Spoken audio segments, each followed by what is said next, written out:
On l'a appelé le tueur aux mains nues, parce qu'il fracassait ses victimes à coups de poing. En 1996, en 7 mois, il a agressé 6 femmes, dont une petite fille de 11 ans. Et sur les 6, il en a tué 2 à coups de poing.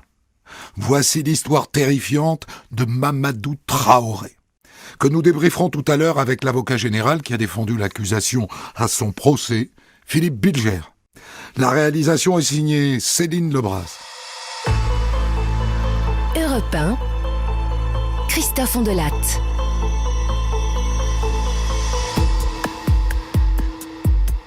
C'est la scène 1 de cette histoire terrifiante.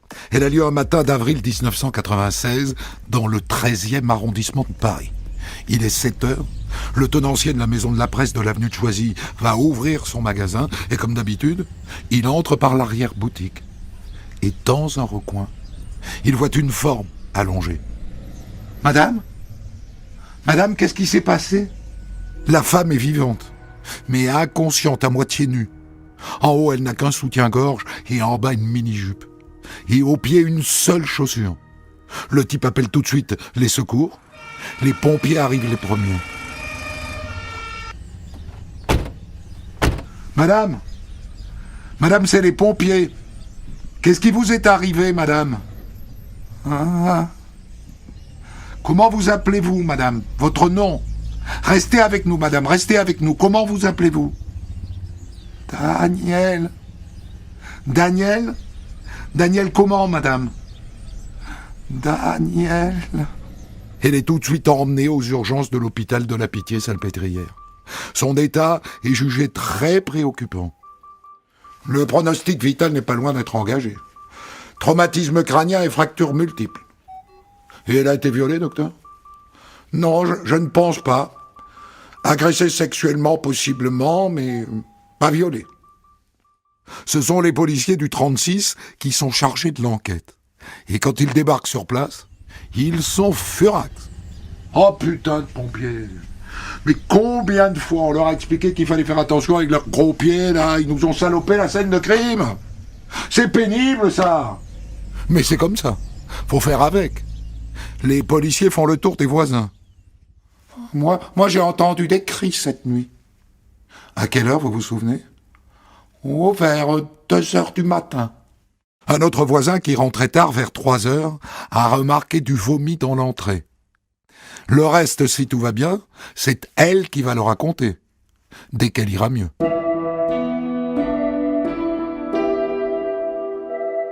Les policiers se présentent dès le lendemain à l'hôpital.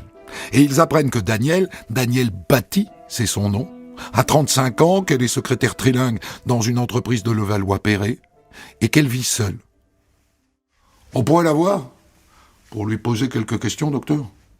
Quelques questions, oui, mais pas trop longtemps. Hein. Vous allez voir, elle est très faible. On les conduit à son chevet, et effectivement, elle est très faible. Elle a du mal à parler, elle a même du mal à garder les yeux ouverts. La seule chose dont je me souvienne, c'est quand je parte chez moi, je me vois très bien avec mon sac à main. Ça, je me souviens. Et vous êtes allé où ? Je sais que j'avais rendez-vous avec Roger.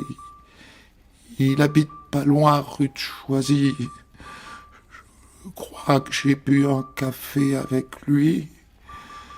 Et après, il m'a amené à son karaoké, le Queen Bee, rue Philibert Lucot.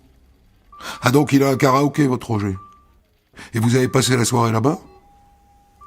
Ce que je sais, c'est qu'au début on a mangé, on a beaucoup parlé,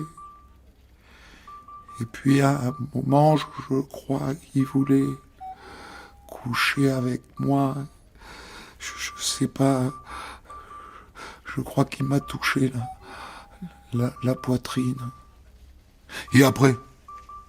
Vous vous souvenez de ce qui s'est passé après ? Après, il m'a frappé. Et ensuite, je crois qu'il a essayé de me violer. Et après? Je suis fatigué. Laissez-moi tranquille. On a une première piste, Roger, le patron du Queen Bee. Et ça colle parce que son établissement se trouve rue Philibert-Lucot, la rue de l'agression. Et qu'après le crime, on a retrouvé les clés et la deuxième chaussure de Daniel juste devant. Roger va recevoir une petite visite. Et puis non, finalement. Et vous savez pourquoi ? On vient de retrouver le sac à main de Daniel Batty sur une voie ferrée en contrebas de la rue Gandon. Et dedans, il y avait son agenda. Elle s'est emmêlée les pinceaux, Daniel. Remarquez, on comprend. Elle n'a absolument pas passé la soirée avec Roger. Elle a dîné avec sa copine Josette. C'est écrit dans l'agenda. Et c'est confirmé par Josette. C'était un dîner très sympa. Entre filles. Et à quelle heure elle est partie de chez vous ? Vers 1h du matin. Elle a été attaquée juste après. Il a eu chaud, Roger, hein ? Un peu plus, et il se retrouvait accusé de tentative de meurtre. Les policiers retournent voir Daniel à l'hôpital. Malheureusement, son état s'est aggravé. Elle est devenue totalement amnésique. Hein. Elle ne se souvient plus de rien. Il va falloir lui donner du temps, messieurs. Hein. Je vous le dis tout de suite. Elle va mettre 1 an et demi à s'en remettre. Et du coup, il n'y a plus de pistes. Il n'y a plus rien à ronger dans ce dossier d'enquête. 1 mois et demi plus tard, le 4 juin 1996, à 4h du matin, la police est appelée dans un appartement du 13e arrondissement et ils découvrent une petite fille de 11 ans, vivante, mais en sang. Oh putain, regarde l'état dans lequel elle est. On voit même plus ses yeux. Putain, regarde ses lèvres. Oh, elle est totalement défigurée. Et regarde là, il y a une brûlure. On dirait une brûlure d'allume-cigare, tu trouves pas ? Ça y ressemble, en tout cas. Mais qui a pu faire ça à une gamine de 11 ans ? Dans la pièce, l'identité judiciaire relève beaucoup d'empreintes et des traces de pas, juste en dessous de la fenêtre de l'appartement, dans le bac à fleurs de l'immeuble. Bon, d'après la sœur, la fenêtre est restée ouverte cette nuit, donc c'est par là qu'il a dû passer.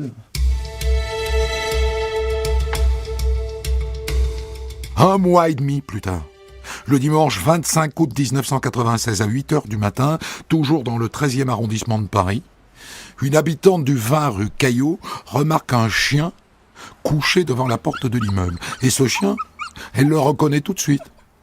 « Mais qu'est-ce qu'il y a, mon vieux ? Elle est où, Nelly ?» Nelly Bertrand, c'est sa maîtresse. La dame va tout de suite chercher le gardien et ensemble, ils balaient la rue du regard. « Regardez une chaussure de femme. Tiens, là-bas, la deuxième chaussure. Et tenez, regardez, une boucle d'oreille. Oh putain, elle est tachée de sang. » Les policiers arrivent et eux trouvent d'autres traces de sang. Et ils les suivent. Ça mène jusqu'à cet immeuble, là. On monte ? Ils montent jusqu'au dernier étage de l'immeuble. Et ils tombent sur le corps d'une femme, morte, à moitié nue, le visage recouvert d'un blouson. Les policiers de la crime soulèvent le blouson. C'est effroyable. De la bouillie. Elle est méconnaissable.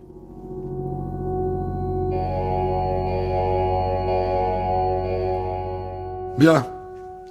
Qu'est-ce que vous pouvez me dire sur cette jeune femme-là ? Elle avait 40 ans, je crois. Elle était hôtesse d'accueil à la gare d'Austerlitz. Vous avez une idée de ce qui a pu lui arriver ? Je sais pas, elle travaillait tôt et tous les matins, avant d'aller au travail, elle promenait son chien. Elle prenait toujours le même itinéraire, rue Gandon, rue Caillot. Moi, je pense que c'est pendant la promenade du chien qu'elle a été agressée. Les policiers de la scientifique passent l'entrée de l'immeuble et l'ascenseur au peigne fin. Bon alors, chef, on a retrouvé 2 empreintes digitales sur la porte de l'immeuble. Et dans l'ascenseur, on a un ADN. Un ADN qui s'avérera être masculin. Mais une remarque au sujet de l'ADN. D'abord, rien ne prouve que c'est celui de l'assassin. Et puis en 1996, c'est une technique très balbutiante. Et enfin surtout, il n'y a pas de fichier des empreintes génétiques. Donc il n'y a rien à quoi comparer cet ADN. Donc en l'état, ça ne sert à rien, ou pas grand-chose.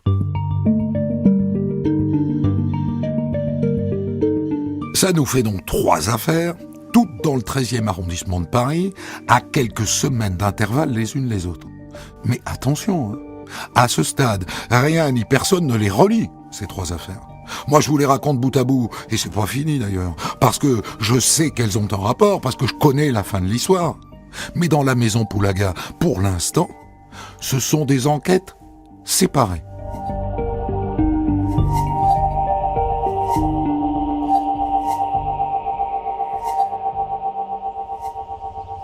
Deux mois plus tard, le 22 octobre 1996, à 4 heures du matin, à 2 pas du ministère de l'Intérieur et de l'Élysée, à Paris. Un agent de sécurité voit un homme sortir à toute berzingue d'un immeuble. Alors il s'approche et il entend des gémissements. Alors il pousse la porte, il va jusqu'au local poubelle et il tombe sur une étudiante de 20 ans, Marie-Astrid Claire, en larmes. Ses blessures sont très graves, traumatisme crânien et fracture au visage. Et elle a été violée. Et coup de chance, la scène a été filmée par une caméra de surveillance. Et sur l'écran, on voit un homme noir qui l'assomme d'un seul coup de poing. Donc regarde là. Donc là, on le voit qu'il la frappe. Là, tu vois, il la traîne par les cheveux jusqu'au local poubelle. Bon, c'est dommage, les images sont pas très nettes. Bon, on voit qu'il est noir, on voit qu'il est jeune, on voit qu'il est grand, et puis c'est à peu près tout ce qu'on peut dire. Hein. Pas tout à fait. On a dégagé un ADN masculin sur elle. Mais je vous l'ai déjà dit, sans fichier pour l'instant, ça ne sert pas à grand-chose. 3 jours plus tard, le 25 octobre, à Neuilly-sur-Seine, banlieue chic de Paris, un employé de maison trouve sa patronne, Francine Sarret, 71 ans, morte dans sa chambre. Couchée près du lit, le visage recouvert d'un oreiller. Elle a été battue très violemment et violée, 71 ans, et finalement étouffée avec son oreiller. Bon, on a plusieurs empreintes digitales qui sont pas celles de la victime et pas non plus celles du personnel de maison. Ben, c'est mieux que rien. Hein. Les flics ont aussi trouvé une empreinte ADN sur une bouteille de Coca-Cola entamée laissée devant l'immeuble, sur le rebord d'une jardinière. Par le tueur, c'est pas sûr. Mais, une fois de plus, c'est mieux que rien. Bon, pour moi, ça ressemble à un cambriolage qui a mal tourné. Hein. Un cambriolage? Et mon cul sur la commode? Elle a été violée! Violée! 71 ans!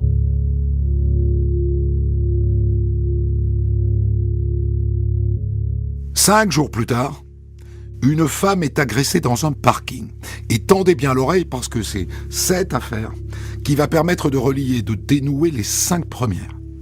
Le 30 octobre 1996, donc vers 23h, rue Corbineau dans le 12e arrondissement, dans le parking d'une résidence au 2e sous-sol, un habitant trouve un sac à main par terre. Il l'ouvre et à l'intérieur, il y a un portefeuille et des papiers. Laurence est mieux. Oh ben il la connaît.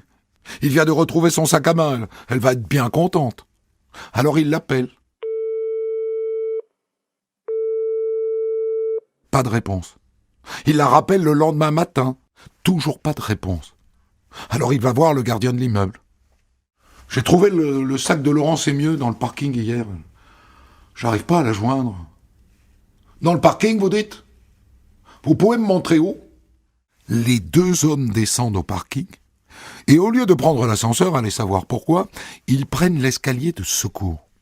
Et arrivés au 2e sous-sol, ils entendent un gémissement. C'est par là! Et ils découvrent Laurence étendue sur le sol, à moitié nue, avec tout autour d'elle du sang, partout sur les murs. Les pompiers arrivent.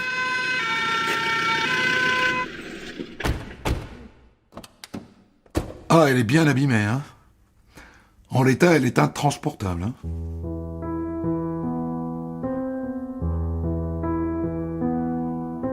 Elle a passé 11 heures couchée sur le béton de ce parking glacial à saigner et à pleurer. 11 heures. Les pompiers parviennent à la stabiliser, ils l'emmènent à l'hôpital de la Pitié-Salpêtrière, vivante, mais très esquintée. Il faudra plusieurs opérations et la pose de 80 agrafes en titane pour la sauver. Et ce qui va changer le cours de cette affaire, et de toutes celles qui l'ont précédée, c'est la personnalité de cette Laurence. Laurence Emieux, 35 ans, directrice de cabinet du ministre de l'Aménagement du Territoire, Jean-Claude Gaudin. Et par ailleurs, l'adresse n'est pas banale non plus, parce que figurez-vous que l'ancien patron de la crime, Claude Cancès, habite là, dans cet immeuble. En s'attaquant à la directrice du cabinet d'un ministre dans l'immeuble où habite l'ancien patron de la crime, disons que l'agresseur a un peu focalisé l'attention sur lui.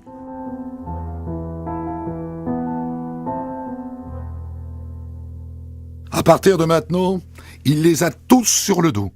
Le gouvernement et la crime au grand complet. Le 36 met sur le coup le groupe du commandant Alain Boisselier, Bois pour les intimes. C'est l'un des meilleurs. Il se concentre sur le parking où Laurence a été retrouvée. Sur les 125 mètres qui séparent la place 258 où elle gare sa Renault Mégane, du couloir où elle a été découverte. Et la pêche est bonne. Les flics trouvent des chaussures, des clés, des traces de sang, des empreintes digitales et sur une carte de visite un poil. Et donc un ADN. Et puis la crime interroge tous les habitants de l'immeuble, plus de 100 personnes. La plupart des gens n'ont rien vu et rien entendu. Mais une habitante de l'immeuble apporte un témoignage capital. Je pense que c'est juste avant qu'elle se fasse agresser. Je suis arrivé, donc j'ai garé ma voiture au parking, et j'ai vu un homme, un jeune en noir. Il est sorti de sa voiture et il m'a apostrophé. Et moi, je lui ai répondu qu'il n'était pas de là, qu'il n'avait rien à faire là, mais il n'a pas bougé. Et puis à un moment, une voiture est arrivée, et là, il est parti. Ce jeune homme, vous pourriez me le décrire? Oui, très noir de peau, la vingtaine, 1m80. Il avait un blouson de cuir aviateur en cuir brun, doublé de fourrure blanche, vous savez, qui remonte jusqu'au col. Le conducteur et le passager de la voiture qui est arrivé et qui a provoqué son départ l'ont vu eux aussi. Est-ce que vous pouvez nous aider à faire un portrait robot? Ah ben oui, bien sûr. Chacun des 3 témoins fait son portrait robot. Malheureusement, il n'y en a pas un qui se ressemble. Va falloir faire avec. Bon, les gars, on aurait tous voulu que ces 3 portraits robots se ressemblent, hein? Mais on va faire avec. Alors, vous me faites des tirages des 3 portraits. Et vous les distribuez aux gardiens de la paix qui bossent dans l'est de Paris, hein? 12e, 13e arrondissement. C'est son terrain de chasse, ok? Et puis vous, là, hein, vous me sortez tous les dossiers en cours qui concernent des agressions commises par un jeune noir assez grand. Ok? Allez, au boulot. C'est pas gagné, hein? Et pourtant, le 17 décembre, dans le 13e arrondissement, 3 gardiens de la paix en patrouille aperçoivent un homme qui correspond au signalement. 1m80, très noir de peau, avec un blouson de cuir dont la doublure en fourrure blanche déborde sur le col. Ok, on interpelle. Il ne résiste pas. Il a 23 ans. Il s'appelle Mamadou Traoré. Et les flics le présentent tout de suite à cette femme qui a vu l'homme dans le parking.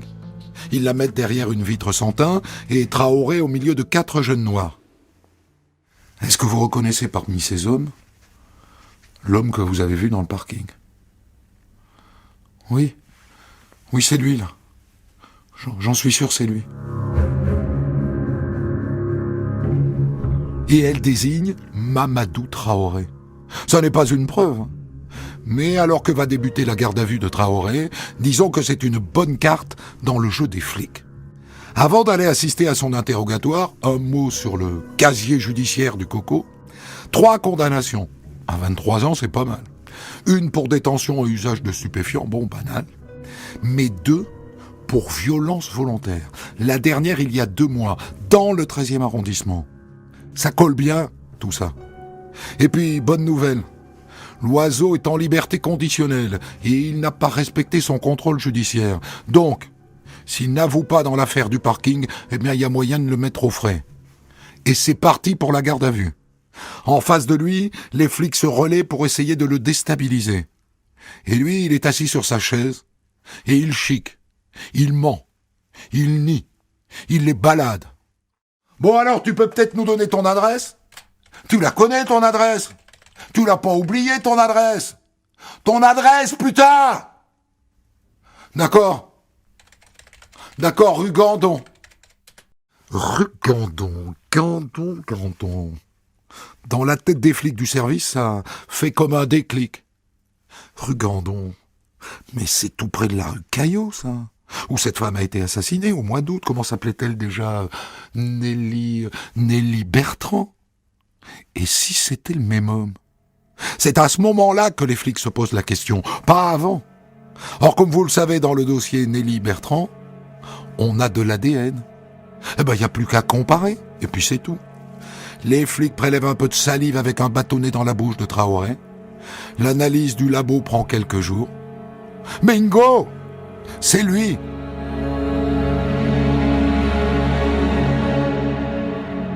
Et les empreintes digitales, idem.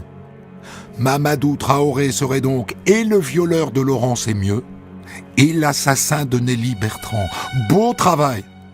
Voyons comment l'oiseau va se dépatouiller avec ça.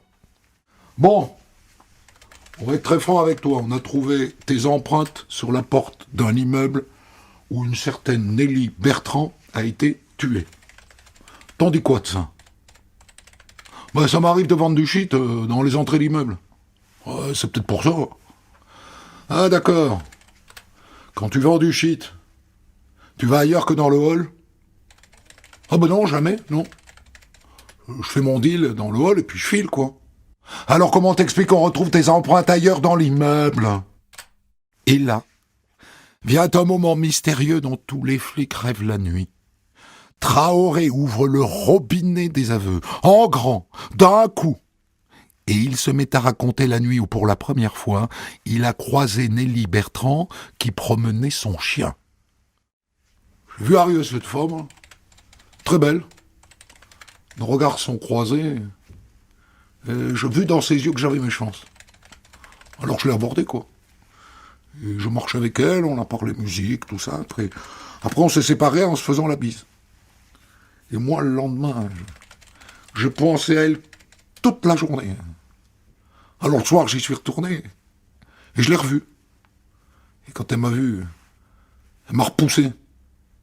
Et là, je l'ai frappé, un coup de poing. Et puis il s'est mis à crier. J'ai frappé encore pour la faire taire. Et puis j'ai décidé de la traîner pour la cacher. Et pour la violer. J'ai voulu la violer, mais j'y arrivais pas. Mon acte, d'un coup, ça m'a complètement dégoûté. Alors je suis parti. T'as oublié de raconter comment tu l'as tuée? Oh, mais moi, quand je suis parti, elle était vivante. Elle respirait.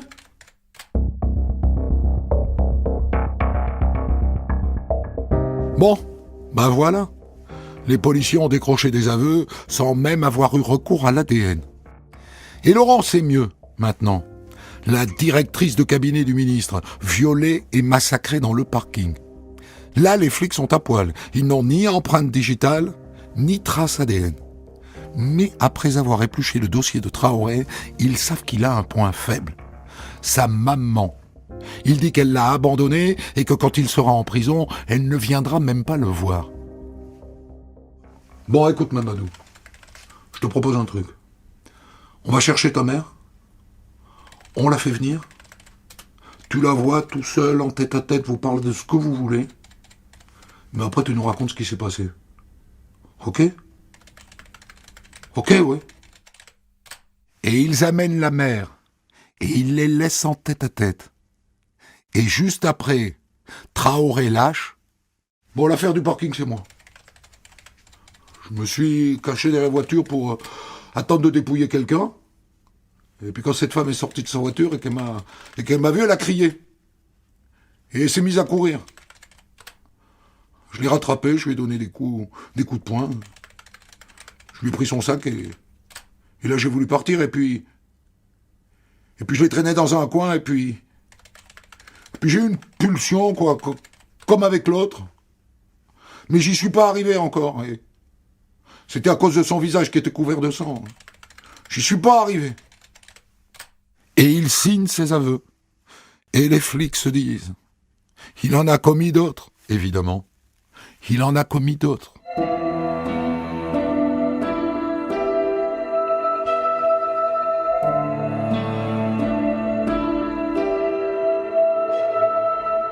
Les policiers de la crime ont ressorti tous les dossiers non résolus et en priorité ceux dans lesquels ils ont des empreintes digitales et des empreintes ADN. Et bing, bing, bing, ça match 3 fois. La petite fille de 11 ans agressée dans son appartement, c'est lui. Le viol de Marie-Astrid Claire, c'est lui aussi. Et le meurtre de Francine Sarret, 71 ans, c'est encore lui. Les flics du 36 enquêtaient sur une agression dans un parking. Ils viennent de tomber sur un tueur et un violeur en série. Et c'est pas fini. Dans l'élan, Traoré avoue aussi l'agression de Daniel Bati le 23 avril. Bon ben maintenant faut le juger. En 7 petits mois de son existence, cet homme a tué 2 femmes, en a agressé 3 de plus, avec une violence incommensurable, et il s'en est pris à une petite fille de 11 ans. Et à chaque fois, il n'avait pas d'autre arme que ses poings. Compte tenu de la gravité des blessures, on aurait pu croire qu'il utilisait par exemple une batte de baseball. C'était ses mains, c'était ses poings, rien de plus. Le procès de Mamadou Traoré s'ouvre le 7 février 2000 devant la cour d'assises de Paris. Pour comprendre comment ce gamin de 23 ans a pu péter les plombs, on commence par décrire sa personnalité, son enfance au Sénégal, a priori normale, et puis son arrivée en France et ses premiers dérapages à l'école. Ses parents qui se séparent, le nouveau compagnon de sa mère qu'il ne supporte pas, et cet événement qui a bouleversé sa vie. Le sida. Mamadou Traoré a le sida. Et sa mère l'a mis dehors. L'expert psychiatre est convoqué à la barre. Je considère qu'en vérité, c'est sa mère qu'il voulait tuer à travers ses femmes. C'est en quelque sorte un matricide déplacé. Lui, dans son box, est tour à tour arrogant et pleurnichard. J'ai l'impression que dans cette salle, on se fout de ma gueule, qu'on me manque de respect. Et là, l'avocat général Philippe Bilger bondit de sa chaise. Un peu de pudeur, monsieur, enfin. Cessez de donner des leçons de morale au parti civil.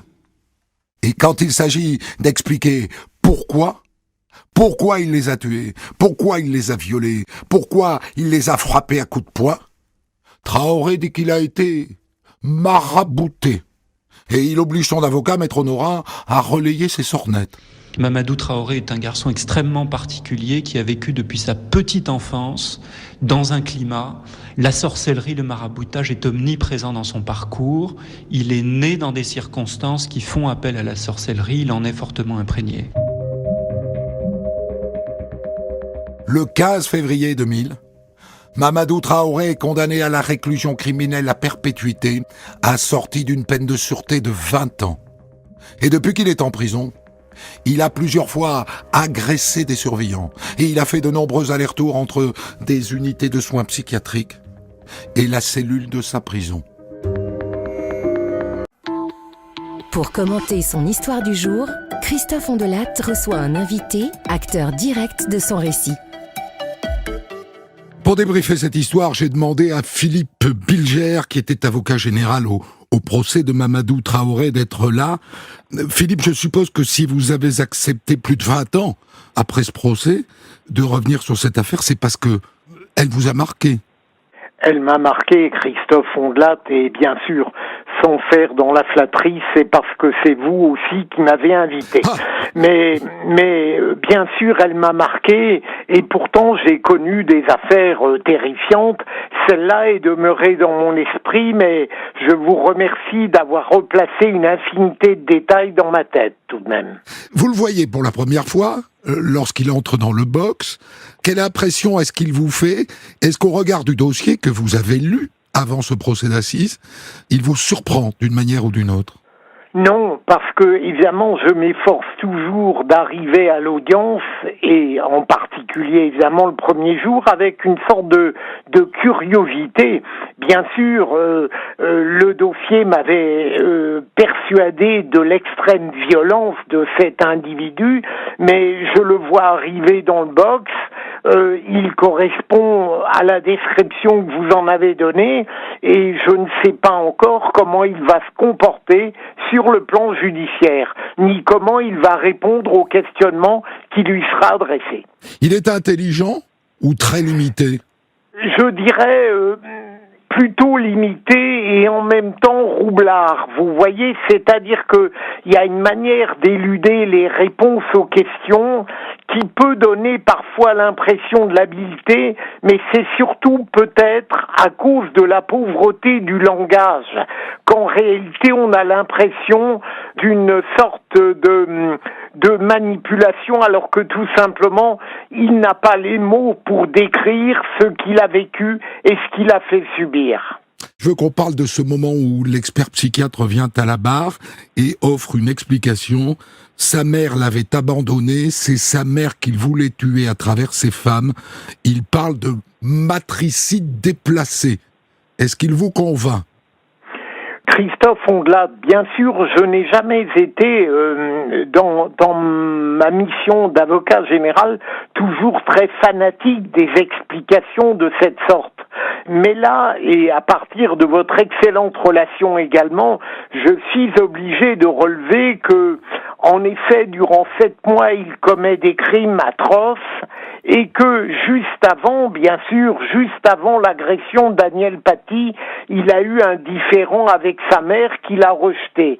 Et je ne trouve pas complètement absurde l'analyse de l'expert, je crois que c'était Michel Dubec, qui parle de matricide déplacé. Ça paraît relever d'une élucidation relativement cohérente, parce que tout de même, dans ce très court laps de temps, uniquement en 96, pratiquement après le rejet, il commet une série impressionnante d'horreurs. Donc peut-être que ça n'est pas complètement faux. Ce qui peut faire douter de cette analyse, ce sont les tentatives de viol, parce qu'au fond, il n'y a aucune raison de violer sa mère, donc on voit pas bien le rapport que ça a, avec quelque chose qui, moi, m'a beaucoup marqué, c'est que 2 fois, il essaye de violer, et il n'y arrive pas. Autrement dit, il ne bande pas. Oui, absolument, mais je ne sais pas, Christophe Ondelat, bien sûr, est-ce que le fait de violer, même dans le cadre de l'explication d'un matricide déplacé, n'est pas chez lui une volonté obscure et absolument sauvage de dévoyer encore davantage le corps de cette victime? Et peut-être également le matricide déplacé fait que face à certaines de ces victimes, comme vous le dites très bien, il n'a pas pu bander parce que tout simplement, il était dans un rapport apparemment simple, volonté de s'en prendre à ces femmes, mais derrière, il y avait de l'obscurité et les tréfonds de l'âme. Donc, faiblesse ou alors volonté de dégrader absolument les femmes qu'il a violées. Alors, il est condamné à perpétuité avec une peine de sûreté de 20 ans. C'est la peine que vous aviez réclamée, je suppose? Oui, absolument. Il y a des affaires, bien sûr, où en réalité l'avocat général n'a pas le choix. L'arbitrage à faire entre l'oralité des débats, la gravité des crimes et ce qu'on doit requérir est parfois délicat, mais là il était évident pour moi, objectivement, et rien de ce qu'il a montré à l'audience ne pouvait faire changer, je dirais, cette perception infiniment sombre et tragique. Donc on est en l'an 2000 quand il est condamné, 20 ans de sûreté 2020, il est libérable aujourd'hui en conditionnel. Au regard de ce que vous avez vu de lui, sachant qu'il a pu évidemment changer et évoluer en prison, est-ce que la sortie d'un profil comme celui-là est envisageable? J'espère que non, Christophe Ondelat. D'ailleurs, vous l'avez dit tout à l'heure, il était en libération conditionnelle lorsqu'il a commis les crimes qui lui ont été reprochés. Ça montre bien que l'exécution des peines et l'exécution, je dirais même la libération conditionnelle pose un problème. Mais pour répondre très directement à votre question, je dirais j'espère bien que non, parce que j'ai rarement éprouvé, même lors de l'audience civile qui s'est déroulée quelque temps plus tard, une telle impression de violence concentrée chez un accusé qui avait déjà été condamné donc, mais dont j'avais en permanence l'impression qu'il pouvait sauter par-dessus la balustrade malgré le service d'ordre et s'en prendre, je dirais, à des personnes, bien sûr, mais surtout au monde qui l'entourait. J'ai rarement vu une telle densité d'énergie violente. Ce que nous dit la fin de l'histoire, et ça ouvre un débat absolument passionnant, c'est que en prison, a priori, il a fait des allers-retours continus entre sa cellule et les unités de soins psychiatriques. C'est un vrai sujet, ça, parce que il s'agit évidemment d'un psychopathe, c'est-à-dire quelqu'un qui n'a aucun sentiment pour ses victimes. La psychopathie n'entre pas dans le champ des maladies mentales qui peuvent éviter un procès, n'empêche que c'est un malade mental, et on se demandera toujours qu'est-ce qu'il va ficher en prison. Alors, Christophe Ondelat, moi je ne me posais pas ce type de problème. J'avais la mission de regarder, de décrire, d'analyser, de requérir la peine ou la décision qui me semblait juste, et je partais du principe, après avoir pris connaissance des expertises, que l'accusé qui se confrontait à moi était sinon totalement responsable, du moins au moins partiellement responsable. Et donc j'ai tenu compte de cela, même si bien sûr la gravité des crimes faisait que je n'avais pas le choix sur le maximum de la peine. Mais je voudrais juste attirer l'attention de votre attention et celle des auditeurs sur le fait que, évidemment, le maraboutage qu'il invoque paraît une explication délirante qui vise en réalité à le décharger de la responsabilité terrible qui est la sienne. Mais derrière, une fois qu'on chasse le maraboutage, je veux bien admettre que cette série criminelle durant 7 mois n'est pas le comble d'une parfaite normalité, c'est très clair. Mais vous me dites, moi j'ai pas le choix, je l'envoie en prison à perpétuité, en tout cas je requiers qu'il y aille, mais après il passe 20 ans, 25 ans, 30 ans dans une prison, à casser les pieds à des surveillants de prison, d'ailleurs on sait qu'il s'est battu avec eux, à perturber le fonctionnement de la maison centrale dans laquelle il est incarcéré, donc en permanence on le met dans des unités psychiatriques, on le bourre de médicaments, et puis on le remet en cellule, et puis il casse à nouveau les pieds de la détention, on le remet en unité psychiatrique. Ça, c'est la réalité. C'est la réalité, Christophe Ondelat, mais bien sûr, je ne veux pas me laver les mains de ce qui ne me concerne plus, même quand j'avais requis, mais il y a la certitude que cette personnalité est totalement pathologique, mais en même temps, l'important, c'était au regard de la monstruosité des crimes, de requérir en quelque sorte dans la mission qui m'était impartie l'essentiel, le maximum pour que la société soit préservée. Mais je ne méconnais pas ensuite ce que vous décrivez si bien, les allers-retours entre la prison et la psychiatrie qui montrent cet être à beaucoup d'obscurité en même temps que je dirais de dangerosité. Et encore aujourd'hui, j'en suis persuadé. Ce qui m'amène d'ailleurs à vous poser cette question, je me dis, moi, au regard de tout ce que j'ai pu raconter, qu'à un moment donné, il faudrait sans doute inventer des prisons avec une prise en charge psychiatrique lourde pour soulager les surveillants qui travaillent dans les maisons centrales du poids de ces psychopathes incurables. Oui, mais Christophe Ondelat, j'en suis bien d'accord avec vous, mais il faudrait surtout, je dirais, être plus fin dans notre analyse psychologique et psychiatrique. Je dirais, le fait de commettre un crime est déjà largement porteur d'un déséquilibre, mais qui n'induit pas une irresponsabilité totale ou partielle. Et je suis d'accord avec vous, si on parvient de manière très claire, cohérente, et là ça n'est pas le cas aujourd'hui, à distinguer les irresponsables absolus de ceux qui simplement ont commis des crimes dans un état de confusion relative ou dans une totale lucidité. Il faudrait bien faire le départ et je ne crois pas que ce soit parfaitement fait aujourd'hui. Merci infiniment Philippe Bilger d'avoir accepté plus de 20 ans après, de débriefer cette histoire avec moi.